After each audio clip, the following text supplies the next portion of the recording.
Pemirsa masih di IDX Langsung Closing dan di segmen ini kami akan mengajak Anda untuk menyimak topik pilihan yang berhasil dihimpun oleh tim redaksi kami. Di mana saham emiten teknologi dan perbankan berkapitalisasi pasar jumbo hari ini kembali menjadi pendorong utama bagi penguatan indeks harga saham gabungan, di mana kedua sektor tersebut sangat rentan terkena efek dari rilis data inflasi dan tingkat suku bunga di Amerika Serikat. Lantas bagaimana dampak inflasi dan kenaikan suku bunga acuan di Amerika Serikat terhadap perekonomian Indonesia dan juga pasar modal Indonesia? Mari kita simak informasi selengkapnya dalam tayangan berikut ini.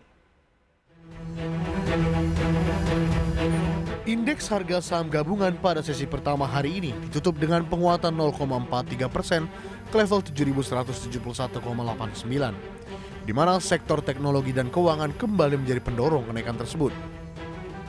Penguatan sektor teknologi dan keuangan terutama ditopang oleh 4 saham, yakni Goto, Gojek, Tokopedia, Bank Rakyat Indonesia, Bank Sentral Asia, serta Bank Jago yang menguat di kisaran 0,68% hingga 4,88%. Penguatan di indeks IDX teknologi yang terjadi di sesi pertama hari ini sejalan dengan kenaikan saham teknologi yang ada di bursa Wall Street.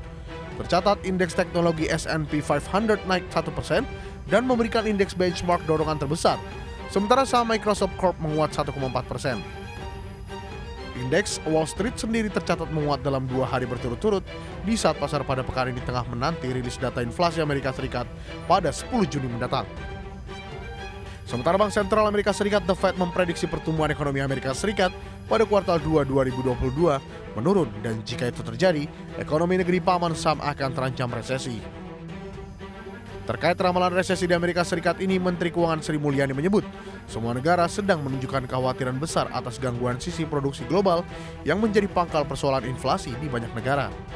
Termasuk di Amerika, Sri Mulyani menyebut resesi global dapat mendorong inflasi dan menekan nilai tukar rupiah ke depannya. Kita akan lihat dampaknya kepada pembahasan kita adalah tadi, kalau seandainya pengetatannya cepat dan tinggi, ketat, maka dampak terhadap perlemahan ekonomi global akan terlihat spillover-nya ke seluruh dunia. Dan yang kedua tentu asumsi terhadap tadi inflasi dan nilai tukar nanti akan menghadapi kemungkinan terjadinya hal tersebut. Sri Mulyani menambahkan kekhawatiran naiknya suku bunga acuan di banyak negara tentu akan berdampak pada melemahnya prospek pertumbuhan ekonomi ke depan. Adapun inflasi di Amerika Serikat sudah mencapai 8%, dikhawatirkan akan memicu naiknya suku bunga Amerika Serikat oleh The Fed.